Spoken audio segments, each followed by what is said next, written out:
Hey everybody, Flip with Kelly coming at you here. How's everybody doing? Um, just wanted to share with you today something I'm starting up, building some wealth habits. So, one of the main habits, I think it's got honorable mention in Think and Grow Rich. You've heard of Pay Yourself First. There's a good book out there on that. Anyways, essentially what it means is you set aside a certain amount or a certain percentage of your income, like when you get paid a check or a wire deposit, or you get paid money essentially, or I don't know, maybe you're getting paid in Bitcoin, whatever. So you take that those funds and put them into something like this. And this is Marcus by Goldman Sachs. Pretty cool. So yeah, it's there's different ones out there. I kind of took a liking to this one. There's some other ones that come with check deposits and you can get a debit card, and I think the whole idea for me is to, and maybe for yourself also, is to have your money liquid. So if there's an emergency of some sort, you can get at it, but I don't want it too accessible either. Like, you start talking debit cards and all of this, like, what's the point? You probably just gonna end up spending it again. So this seems to be a good happy medium. Like I said, there are other ones out there, so you can most certainly do your own research, but I think the main thing is to just pick one, something that is not where you normally deposit your checks or cash your checks at your local bank or however you got that set up. This is going to be a separate high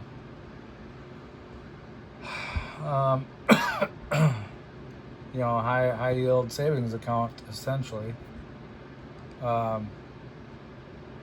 So yeah, just a separate place to store your money. This is going to be savings, possibly investment, emergency fund. Now some people don't need like this big savings account, emergency backup.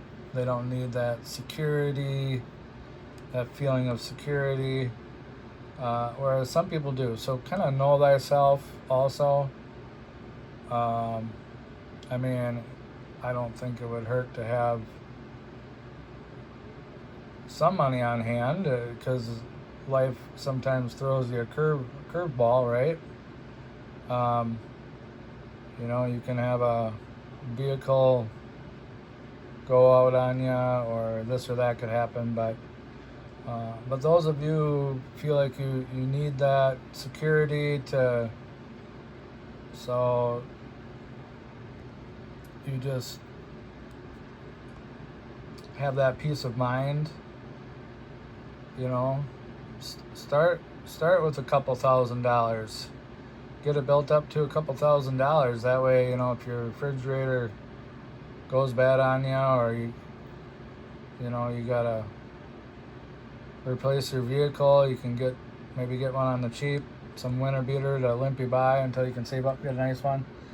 Just, or maybe you gotta pay for a taxi cab or Uber for a while to get to work, whatever. So,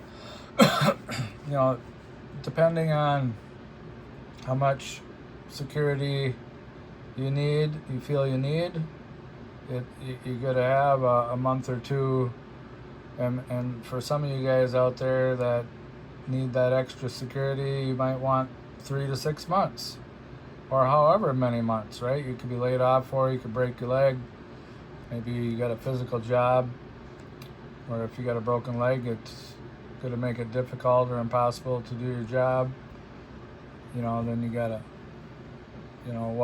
go find a different job, or maybe they can put you on light duty or whatever. So anyways, I'll include a link down below to where if you want to check these guys out, I mean, I can refer you as a friend, and you can do the same with your friends. That to me don't matter as much, but just for the convenience of you knowing, I mean, you just Google Marcus by Goldman Sachs, and it's gonna kind of pop up for you. Nothing, not like you need that link down below or nothing. But if you want to click on it, go for it, I guess. But yeah, so this is gonna be my choice, and then they claim it's about the consistency of it all. So whether you put $1 in there a month, or $1 in there every paycheck, or 10 or 20% of your the funds you receive for your product, service, or idea, you'll have to set it up so that you can have it. You want to get it like automatically withdrawed, which for me it's just gonna have to be because a lot of my work I get paid by the job ends on different dates. So essentially, when I deposit that check, I've got to obviously record I made some money, so I pay my taxes. And so at the same token, another automatic thing that I'm going to need to do is just have that 10% put in from my bank. You can go on here and link it to your bank account, and then send that money over. So bada bing, bada boom, right? Record your accounts receivable for taxes. Whatever job you made the money on, however you log that. Most people have Excel, something that's cheap or free to. You could pencil it in on a paper log. Just have a logbook if you want, but and then just send over whatever you feel that you want to set aside. I would say, in my opinion, if you, let's say you make $1 million over the course of however many years, right? You could be the guy who spends $1 million and has nothing to show for it. But if you just set aside 10% of $1 million, you'd have $100,000. And I'd say 100,000 is better than nothing. So, and then if you're younger, then the compound interest, the ninth wonder of the world or whatever it is, will kick in, and you can utilize that to your benefit as well. But be thinking about, I don't know if you want to call it retirement or partially retired. I think a lot of people nowadays get to the retirement age and you can still have like a little little income coming in. So some people want to keep their mind and their body or their body active. So I mean, retirement is what it is. As you get older, you may not be able to do some of the things when you're younger. So when you're young, do the stuff before you can't do the stuff, and have a little money to where you can, like one guy does. That I worked for, he bought 5 houses. He owns them free and clear. They're rentals. And his retirement plan is to sell one house off at a time and just live off of that money. But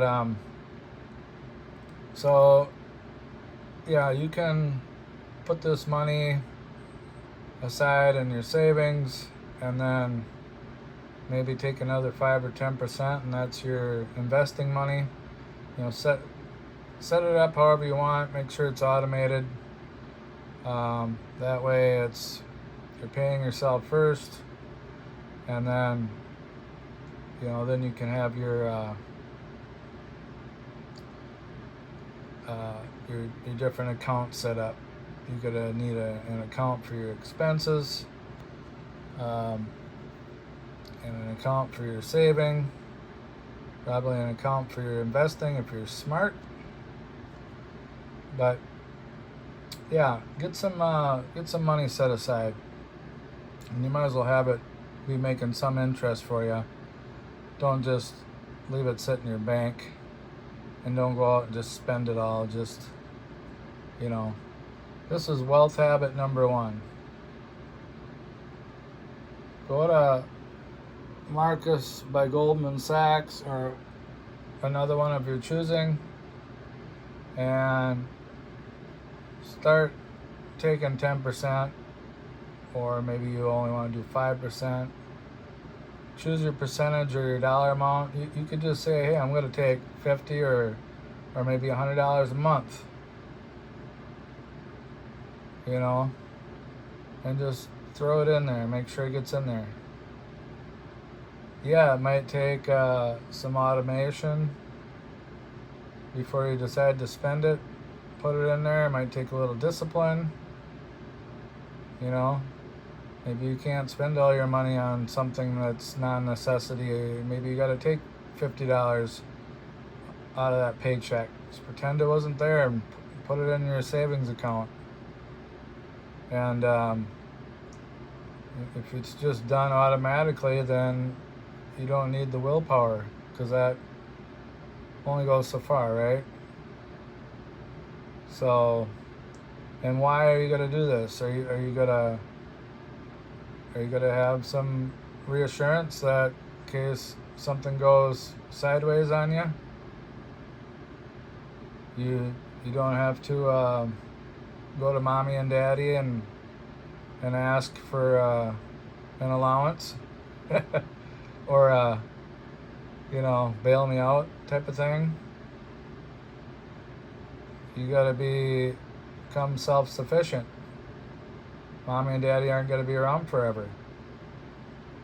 Maybe you're the mommy and daddy. Maybe you're the grandma, grandpa. So today's the day. Just do it. And this is wealth habit number 1.